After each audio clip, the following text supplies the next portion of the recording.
একটি কবুতরের দাম ১৬ কোটি টাকা।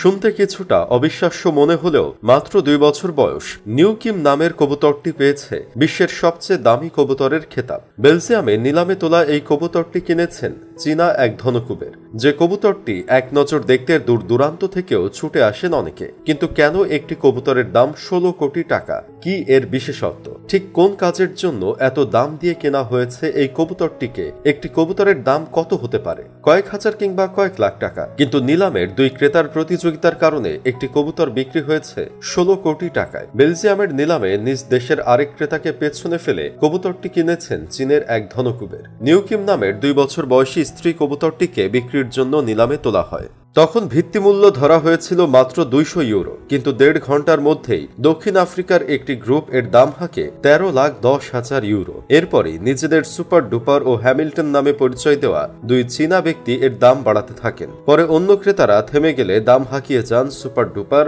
ও হ্যামিল্টন। তবে শেষ পর্যন্ত সুপার ডুপারে নিলামটি জিতে নেন। নিলামে বিক্রি হওয়ার পর এটি ছিল রেসিং কবুতর বিক্রির ক্ষেত্রে নতুন একটি রেকর্ড। বিশেষ প্রজাতির এই কবুতরের কাজ হল উড়াউড়ির প্রতিযোগিতায় অংশ নেওয়া। সাধারণত কবুতরগুলোকে ১০০ থেকে ১০০০ কিলোমিটার দূরত্বে কোন স্থানে ছেড়ে দেওয়া হয়। সবচেয়ে আগে উড়ে যে বাড়ি পৌঁছাতে পারবে সেই কবুতর বিজয়ী। আর এই প্রতিযোগিতায় জয়ী মালিক পান মোটা অঙ্কের অর্থ।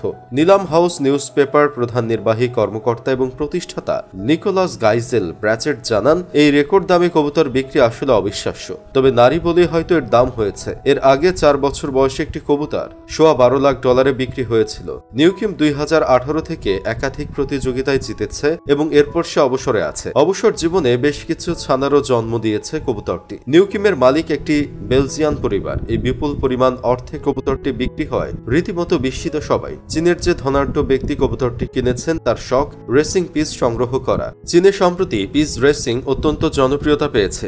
নিউকিম স্ত্রী কবুতর হওয়ায় এর দাম এত বেশি হয়েছে কারণ তাকে এই প্রজাতির কবুতর প্রজননে কাজে লাগানো যায়। নিলামে বিজয়ী চীনের নাগরিক নিউকিমকে এই প্রতিযোগী প্রজাতির কবুতর প্রজননে কাজে লাগাবেন বলে ধারণা করা হচ্ছে। অনেকেই হয়তো ভাবছেন কিভাবে রেসার কবুতর চেনা যায়। চাইলে কি যে কোনো কবুতরকে রেসার কবুতর বলে বিক্রি করা সম্ভব? রেসার কবুতর চেনার প্রথম উপায় হচ্ছে এই জাতের কবুতরের মাথা খুব বেশি বড় হয় না। বড় মাথাওয়ালা কবুতর মাথার ভারের কারণে খুব বেশি দ্রুত উঠতে পারে না। তবে রেসার কবুতরের মাথা ছোট হওয়া মানে এই নয় যে কবুতরটি আকারে ছোট হবে। সাধারণত রেসার কবুতরের বডি বেশ বড় হয়। অনেকেই সুচালু কবুতরকে রেসার কবুতর ভেবে ভুল করেন। এক্ষেত্রে জেনে রাখা জরুরি যে রেসার কবুতরের ঠোঁট চ্যাপ্টা হয়ে থাকে। এছাড়া খেয়াল রাখতে হবে যে কবুতরটি যেন বেশ শক্তপোক্ত হয়। দুর্বল কবুতর রেস শুরুর আগেও হেরে বসে থাকে।